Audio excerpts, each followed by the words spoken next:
Welcome back. After a bitter battle to name a speaker, House Republicans are trying to kick their agenda into gear, not just with investigations into the Biden White House. On a purely party line vote, the House voted last night to slash IRS funding intended to help the agency find and pursue tax cheats.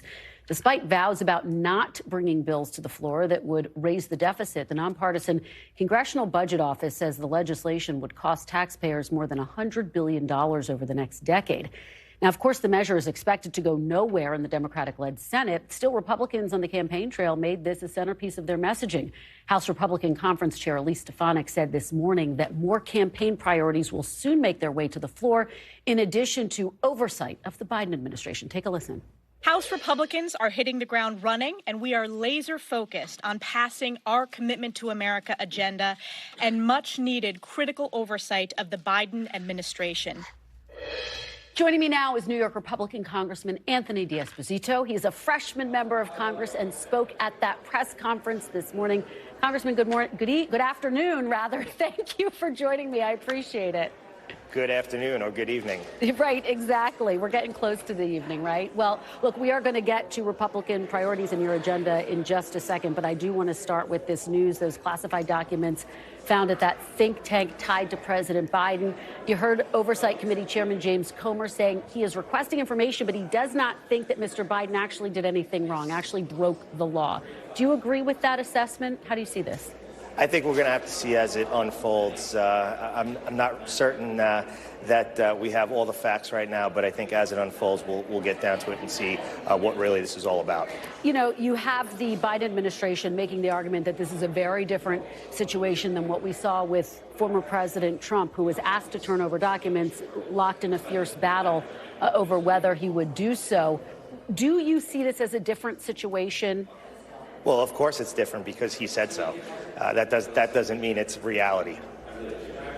Explain that. It's different because... Well, I think the president and his administration is saying that it's different because they work on a different set of rules than everybody else. I think what we need to do is we need to see what happens in the days ahead and get all the facts, and then we can make decisions based on those facts. Okay, so sounds like you're saying you are not ready to weigh in either way on this classified documents matter, but do you think that it is problematic for a current or former president to retain classified documents in their private space? If there are classified documents that President Biden had now for years, because it's been since he was, I believe they said since he was vice president, then there's definitely an issue. And same for former President Trump?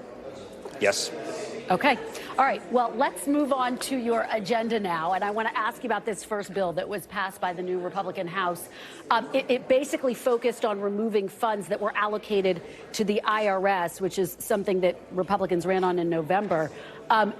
You know well that it's dead on arrival in the Senate. And it goes against, I think, some of the other, not goes against, but some of the things that Republicans ran on, combating inflation, border security. Do you think this was the right first move for Republicans?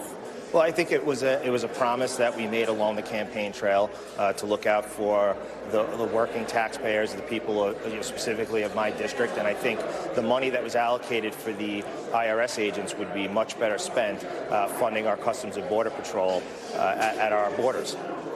But do you worry, though, that it will essentially embolden tax cheaters? I mean, part of this money was aimed at cracking down on that problem and ultimately saving money in the long run. I don't think that it's going to embolden tax cheaters. I think what this was sending people out there, targeting working people, and we need to focus on allocating this funding in places that we actually need it. I visited the southern border. I spoke to Customs and Border Patrol agents. There are agencies throughout this nation that need that money way more than the IRS does. Well, but as you well know, your home county has seen some high-profile tax evasion cases in the last decade, including from some local politicians. What do you say to Long Island taxpayers who want to see resources that are focused on cracking down on this issue of tax cheats? I am confident that the IRS will continue their work with or without the 87,000 additional IRS workers.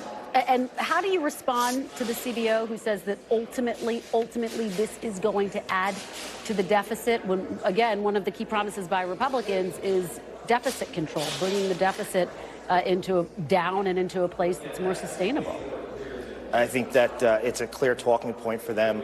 We've done the research here. We understand the decisions that we made. And like I said, along the campaign trail, this is one of the things that we focused on across the nation. It was something that Republicans ran on. It was what voters talked about. It was something that they were concerned about. And we made promises. We kept those promises, and we delivered today, or yesterday, I should say. Okay.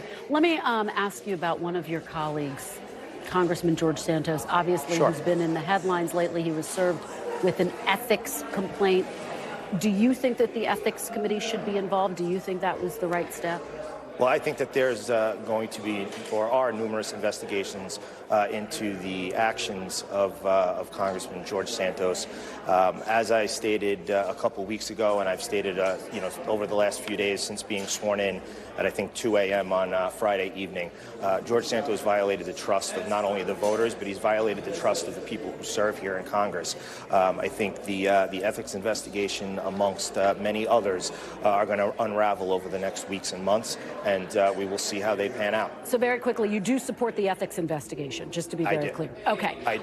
Okay. Let me ask you about Kevin McCarthy. As you know, he's expected to bar some House Democrats from serving on key committees. Do you support that move, or do you worry that it smacks of revenge? I don't think it's revenge. I think that some of these individuals would have a hard time getting top secret security clearance or security clearance in a private sector job, let alone being a member of Congress. Okay, let me ask you about Speaker McCarthy. Obviously, bruising battle to get the gavel. He has said it's not going to weaken his speakership. Do you think that that's accurate, or do you think that he has been weakened by this process? I don't think he's been weakened at all. I think that, if anything, it showed his strength. It showed his resilience.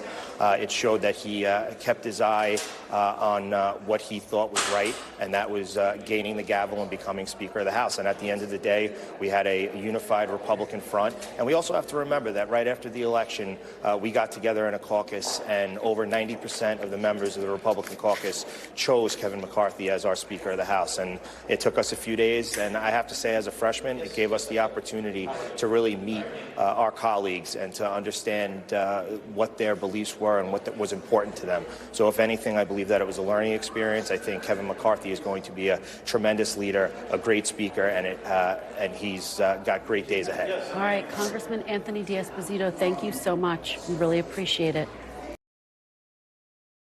Thanks for watching our YouTube channel. Follow today's top stories and breaking news by downloading the NBC News app.